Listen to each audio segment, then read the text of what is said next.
Welcome to the Wingman Show. My name is Drew Brown, and my wingman, my man, the number one guy I know, Dr. Paul Thompson. What's up, brother?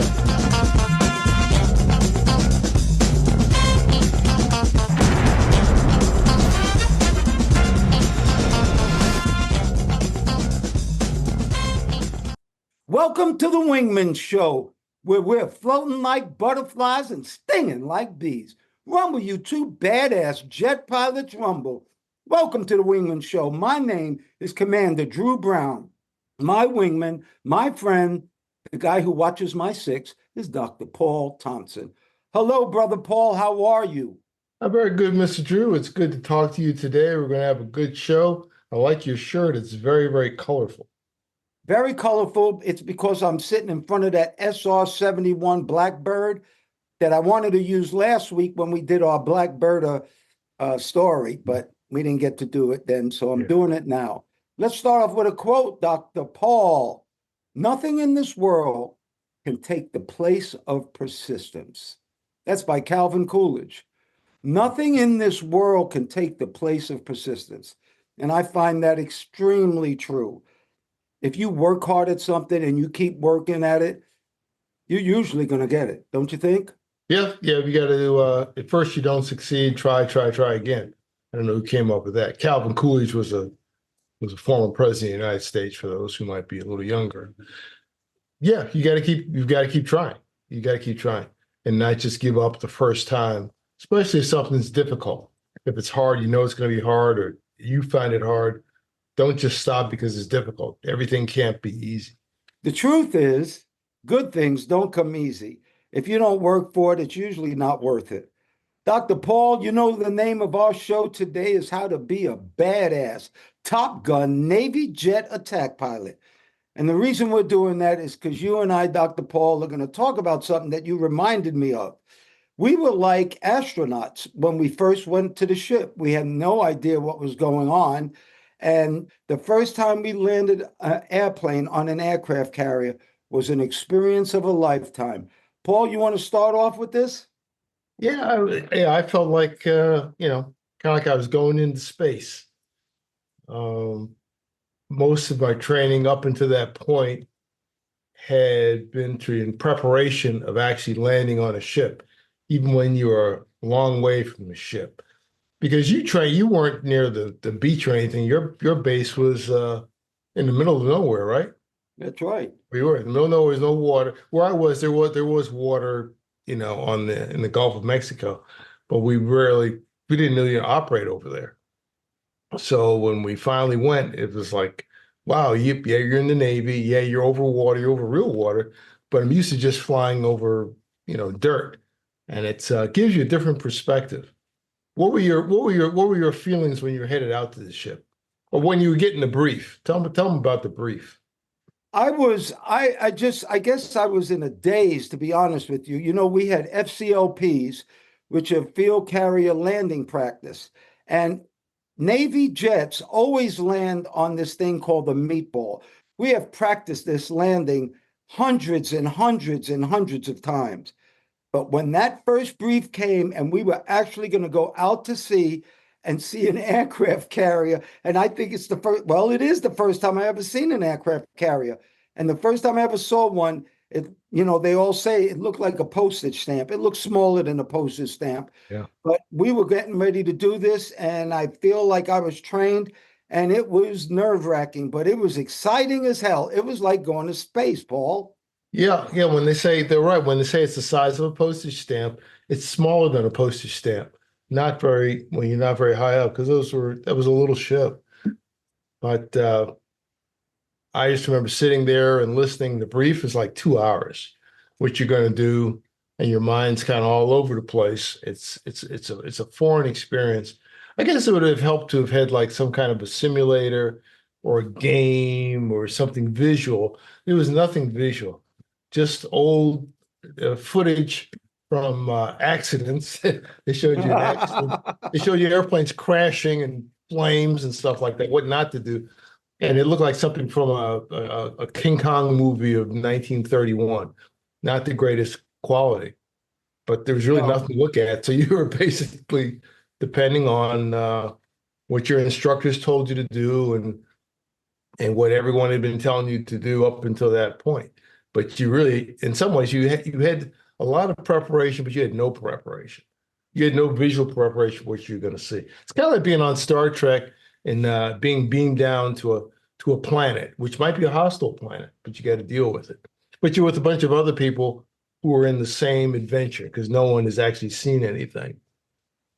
No, and what happens is you're with all these guys who are in exactly the same position you are.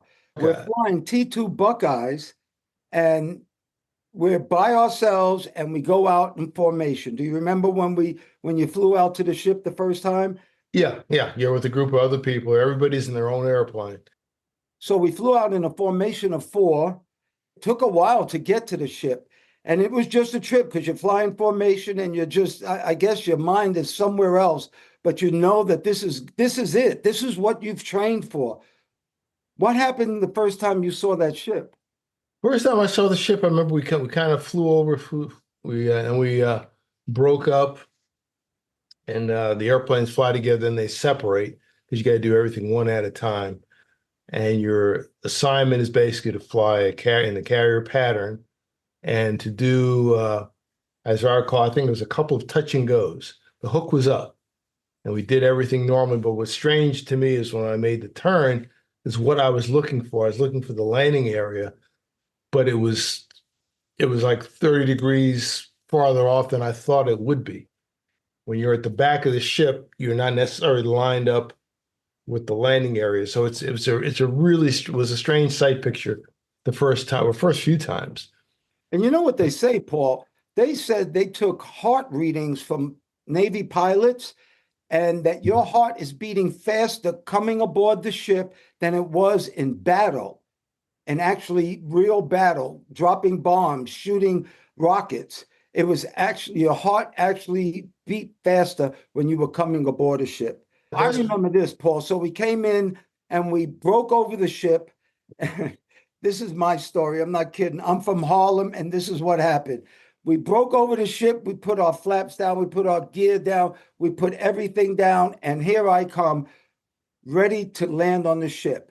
So, what you do in the Navy to go down, you don't use your nose. You actually use power. So, you pull power to go down, you push power to go up because you keep the same attitude. And the reason you do that is so that the hook will stay under the airplane so it'll catch the actual wire on the aircraft carrier. Well, the very first time I came down, this left hand, Paul, would not pull the power back. And I am actually pushing my nose down over to try to get that meatball. But for some reason, this left hand does not want to pull power. It does not want to go down. And the very first time I did an approach to the ship, the LSOs, which are landing signal officers, they were saying, "Do you have a problem? Do you have a problem?" And I said, "Yeah, I think I do. Let me go around once," because I was getting out of position. I did not want to go down to that ship and put that airplane on it. That was the very first approach I had. How about yours? it worked out okay. What I remember is the strange thing was the first one was a touch and go, but the sensation of landing on the deck of a ship, it was different than touching down on concrete, which is what I'd done before. It was different. It had kind of a hollow feel to it. I mean, you can't hear anything, but it just felt different when the airplane came down. Survive that, I think we did two of them, and if things go well, they'll say, give your side numbers, 405, drop your hook. That's right. I mean, you could have like a drum roll with that. You might It's a, as well, because it's for yeah, real now. now you're going to attempt an actual arrested landing, as they call it. Yep. And did the same thing. Long story short, it worked out. And the thing is, another thing, then when you went to it, this is really like being beamed down on the ship. I won't talk too long on it. But after you made my approach, landed the first time, okay, then you pull the power back and they pull you back. Now I'm actually on the deck of a ship. now I am in Star Trek. You had these guys in different shirts. They're running around, like ants. They have yellow shirts. And what did you see when you landed the first time? Wow, that first trap was incredible. The tug on you, they say that when you get caught on an aircraft carrier, especially at night, that feeling's almost as good as sex. I'll tell you what, it blew my mind when I first got caught because they teach you as soon as you touch down, you got to go full power. Because if the hook skips or you miss the wire, you go back around. Right. So the very first time I came down and I got caught, I'm at full power, and guys are out there going, pull your power back, pull your power back, pull your power back. And I pulled it back. Now, Paul, I don't know about you, but taxiing the airplane the first time on the ship was amazing. And what was even more amazing was our first catapult shot. I'm going to let you do it first, Paul. Remember they tax you to the cat? Because this is Yeah. there is no practice for this. There's Right. no practice for this. You're getting put on a spacecraft now because you're about to get shot off into the world. Tell me Yeah. about your first cat shot. Yeah. That's a good analogy because basically your cat shot, it's a slingshot, but you're the pebble in the slingshot, and this is different. So you follow procedures, and they hook you up, and you're ready to go. You figure out in the end of the ship, from where you are to the end of the ship, it's not very far. And I'm like, how are we going to get fast enough to go? Because you've been taking off on land forever, for years, whatever. Now this is going to happen in 150 feet, and it does. And it's a big kick, and all of a sudden, you're airborne in about 2 seconds or so, and the airplane's fine. Yes. And then you do it again and do it again. I think you had to do four initially. And my day was a perfect day, perfectly calm sea, bright and sunny. Couldn't have been better. What was the most dangerous part? Because you were an instructor you actually taught how other students how to land on an aircraft carrier after you came out of the fleet. What was the most dangerous part of that? Most dangerous part was when it was over, because I would take guys out to the boat, called the boat at the time. During the brief, I gave the brief, and it was about a couple of 2 hours. I could see the looks on their faces, and they had the same looks that everyone does, like, what is going to happen? So I kind of knew what was going through their mind. And the thing that I briefed all the time, most important thing is everything's going to go good today. But when it's all done and you've passed, when you join up to rendezvous, because you come as a group, you leave as a group. When the group gets back together, pay attention to when you join up on me and don't slam into me or don't, because they forget about formation. They're so happy. So and so, you're a qual, happy as they've ever been in their life. And sometimes they're coming at you and they're not thinking about anything.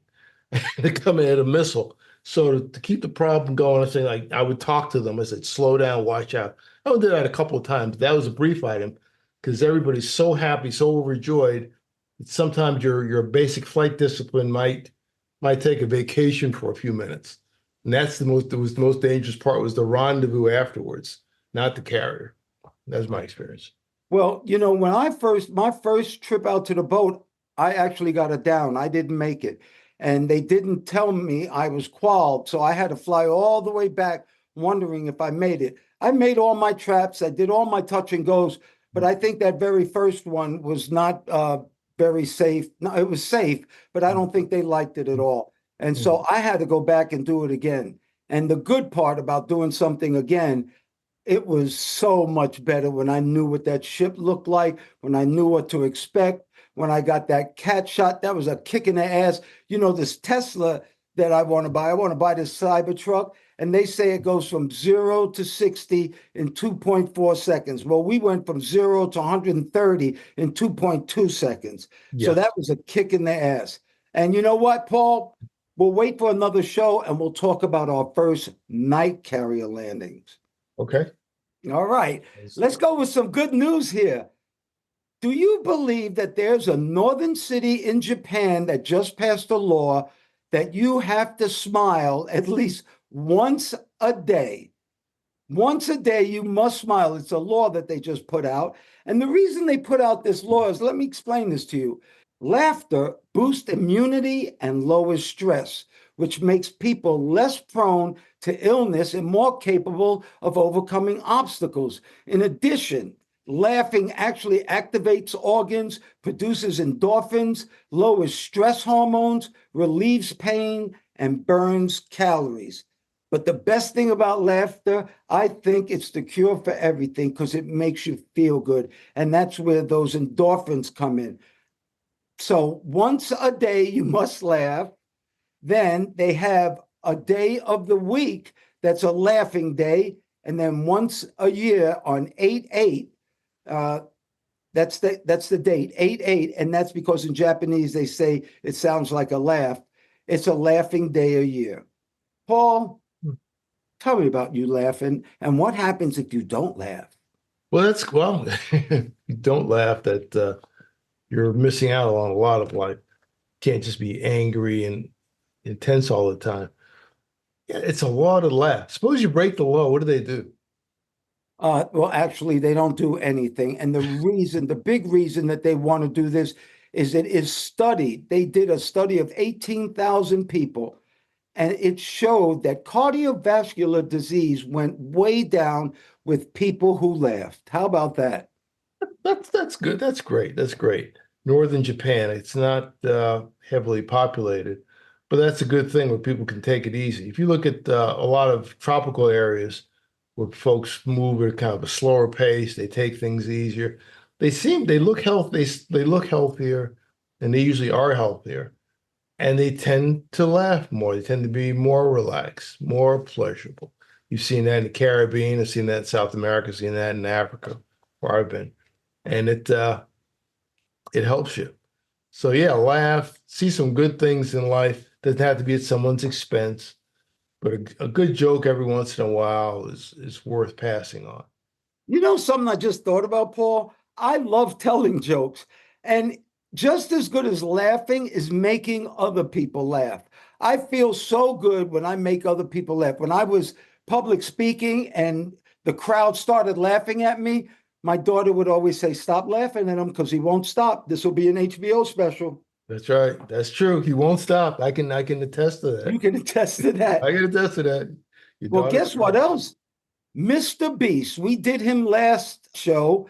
Mr. Beast, who has 320 million views on YouTube, he has the most of anybody. He has a friend named Mark Roper.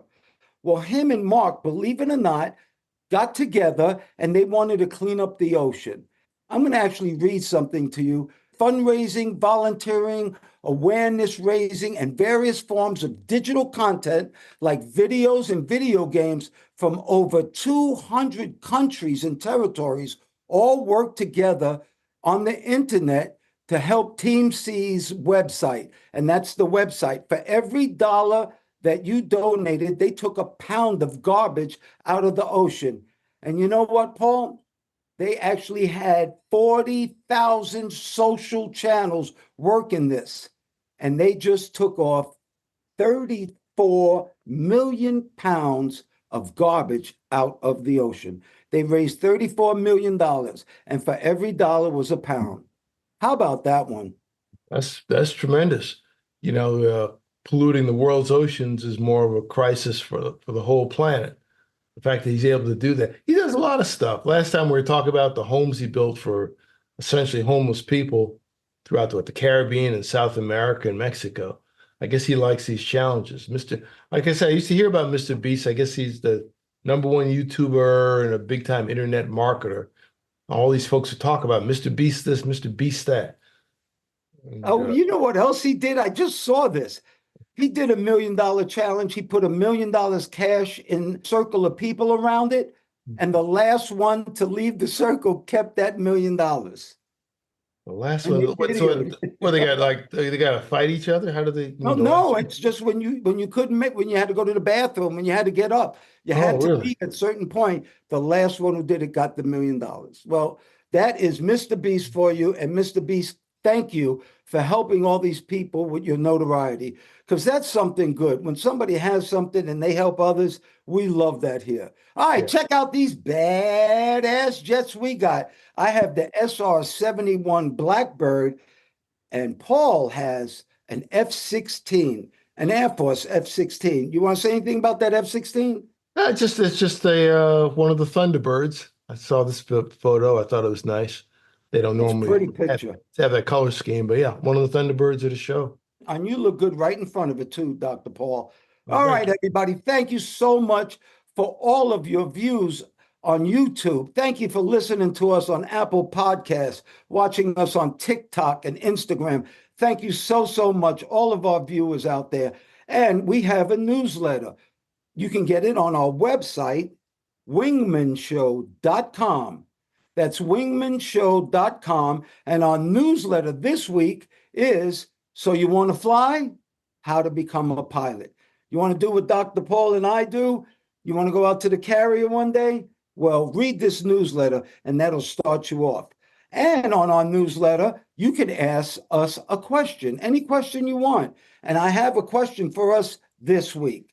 And it comes from a Navy veteran, a 68-year-old Navy veteran who served on the USS Nimitz 1979 and 1983, and I got on the Nimitz in 1983. So we just missed each other. And he's based out of Norfolk, Virginia. Now he's retired and lives in Fairfax, Virginia. His question is, I have 3 siblings and nobody will help me take care of our father who is 96 years old. I need a break or I'm going to break. I heard one of your shows and it sounded like you guys might have some experience with this.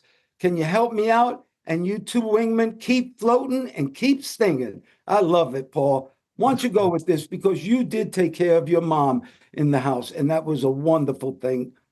Yeah.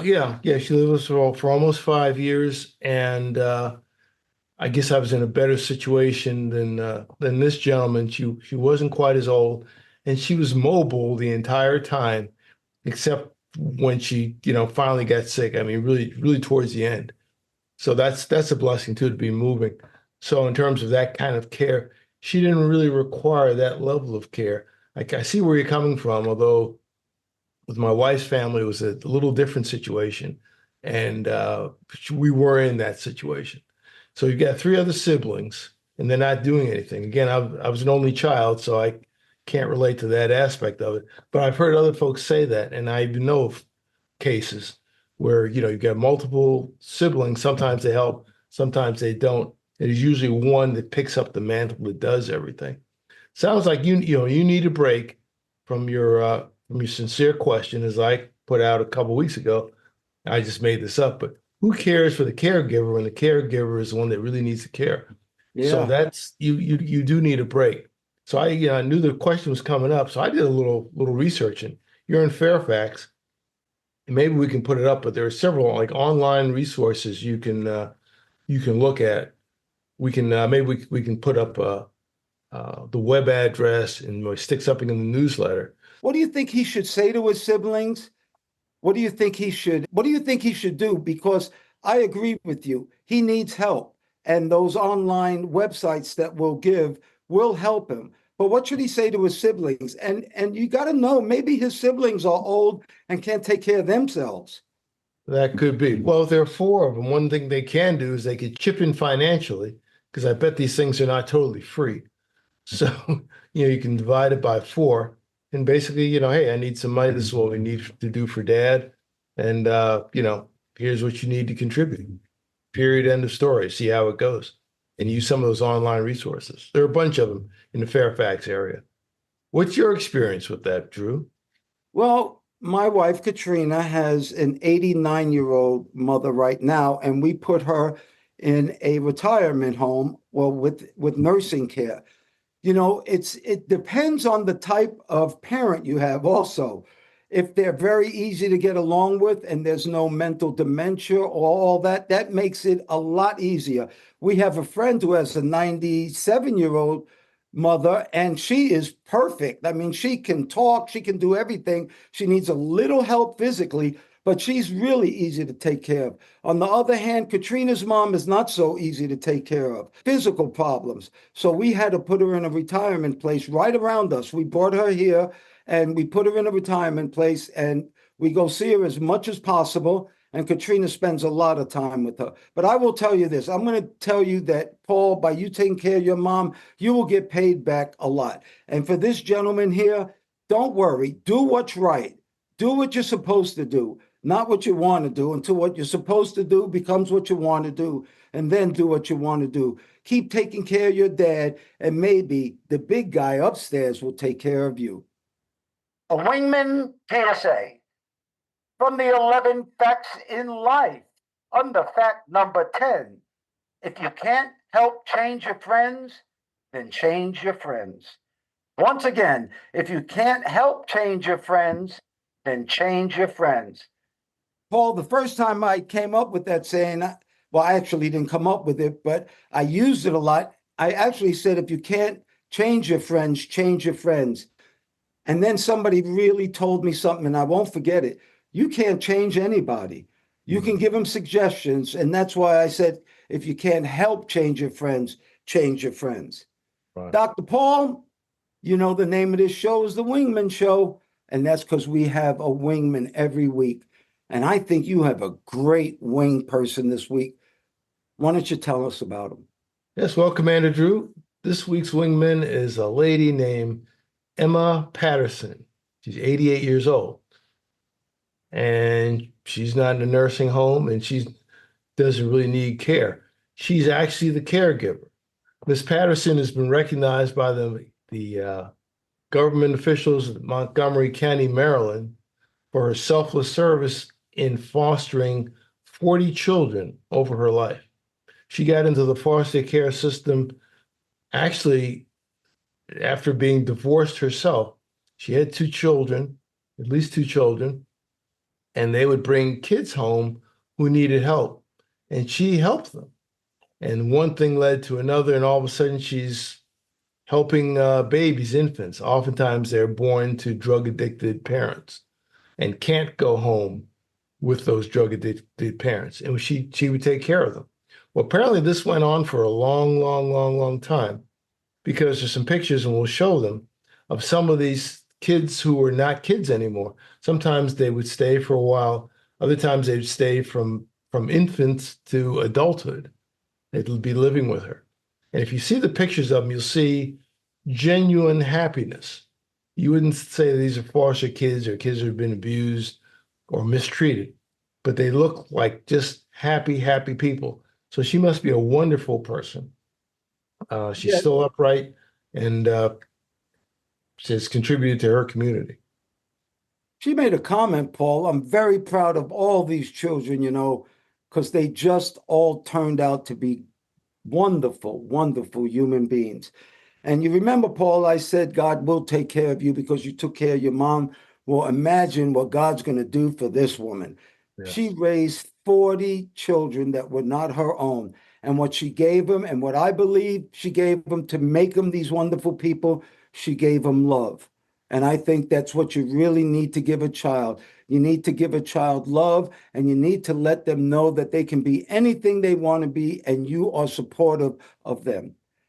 Everybody out there who can hear my voice, thank you so much for listening and watching us. And anything that you think is beautiful, anything you think is important, and whatever makes you happy, may you have that today and forever. I pray for peace. I pray for peace too, Mr. Drew. And to all those who listen, like, and share our message, we appreciate you. Please become a subscriber. Hit the subscribe button. Hit the bell icon so you get a notification when we have a new show come online. And pass this on to somebody you know. We appreciate you. Thank you very much. Thank you once again, Dr. Paul Thompson, my friend. Thank you for your love, your time, and that's something that we won't ever get back. I want to thank all the listeners, too. Thank you so much for doing the show, Dr. Paul. We're jamming. Well, thank you, Mr. Drew, for inviting me on. Always good to talk to you.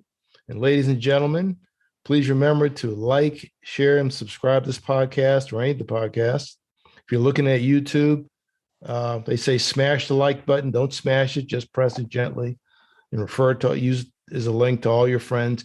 You can also look at us on our website, wingmenshow.com, WINGMEN Show, SHOW.com, altogether, wingmanshow.com. And we hope to see you in the future. Thanks again, Mr. Drew. Oh, you're welcome. And we're still floating like butterflies and stinging like bees. Rumble, you badass jet pilots, rumble. May there be peace on earth and goodwill towards all men and women.